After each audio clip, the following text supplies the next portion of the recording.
Good Thursday morning. Welcome back, everybody. Question, have you recently or are you planning to downsize to a smaller space? It could be harder than you think.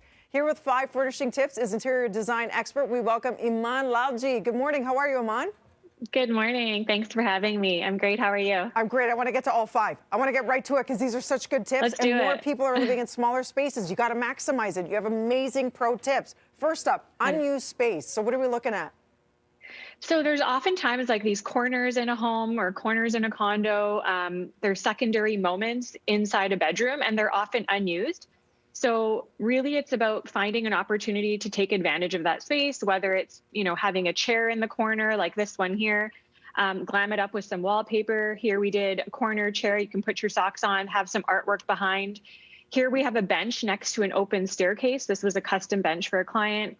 We also did a makeup vanity for a client in a bedroom, a nice corner moment here for one of my clients. And then bar carts. Bar carts are awesome. They're a great way to take advantage of unused corners. Smart. Pro tip number 2, mirrors. It's a great little illusion to make your space seem bigger than it is. 100%. So you want to take advantage of basically the reflection of the space and making it feel larger. So mirrors are a great way to do that. Here we have a large round mirror in an entryway. Here's another one here in front of a dining room, which is quite of a narrow space. So taking advantage of that. Here we have a full length mirror in a bedroom. So you can check yourself out before you walk out the door.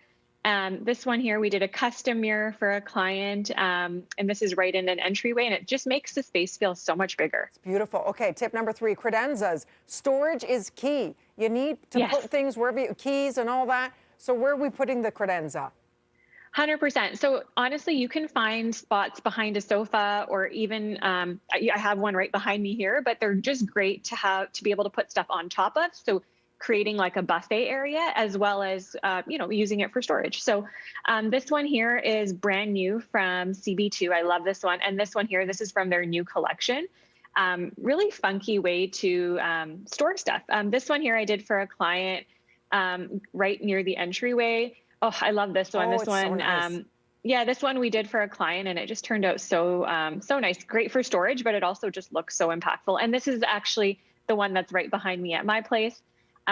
So just really useful for storage, but also to be able to put stuff on top. Here we did a little bar area on top of the credenza, and then you can always dress it up with books and plants and things like that. I love it. Okay, tip number 4.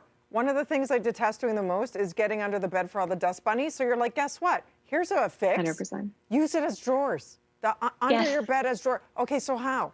Storage. Okay, so storage beds are key and they're just so useful because at the end of the day, rather than cleaning up underneath the bed, you can actually put away kind of like your seasonal items. So right now we're hitting winter, you don't need to have all your summer items out, right? So it's a great way to just hide them underneath the bed. So there's some great beds available. This one here has a drawer right in front of it. We did this for a client. So it looks like that. You basically pull out the drawer from the front and pop your things in underneath. So there's a few options. This one here, you can actually pull out the drawers from the side.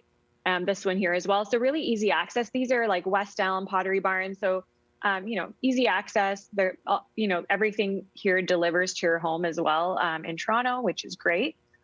Genius. Now, if you have a teeny tiny space, let's say a powder room or something, you say add a pop of color or wallpaper. Wallpaper used to be a thing in the 70s, but now there's beautifully textured ones. I did that once with like a suede cork, and the room was so cool. So you think maybe I shouldn't put a dark color, but those are the rooms that they can actually handle it.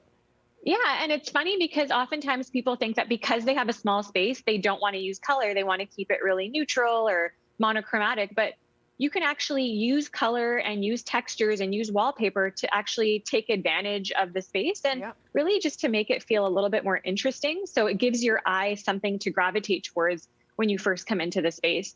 This is a small bedroom here. This is actually the guest bedroom in my house. Here we did a pop of green. So, a fun color. We added that mirror as well. This one here, really just adding color to the artwork. And, again, taking advantage of large pieces. Oh, love this one here. We did a custom bench for a client with that pop of red. And this is for another client. We did that pop of blue, the color and the art. This is my place.